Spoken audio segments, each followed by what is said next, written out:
প্রধানমন্ত্রী কথাগুলো সবাই একটু মনোযোগ দিয়ে শুনবেন, অনুরোধ রইল। আমি তোমাদের প্রধানমন্ত্রী হিসেবে কথা বলছি না। বঙ্গবন্ধু কি বলে?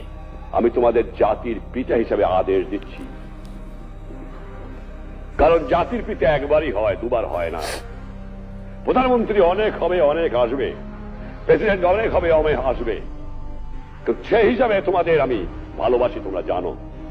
তোমরা সৎ পথে থেকো, মাতৃভূমিকে ভালোবাসো।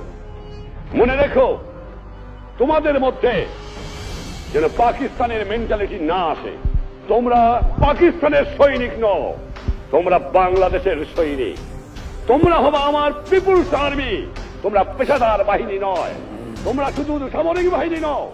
তোমাদের দরকার হলে নিজের উৎপাদন করে খেয়ে তোমাদের দেশকে বাঁচতে হবে।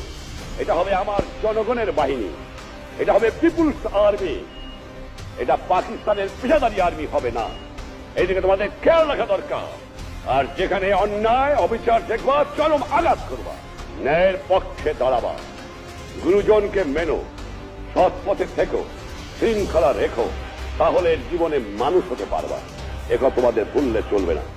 ইনশাল্লাহ আমি গর্বিত।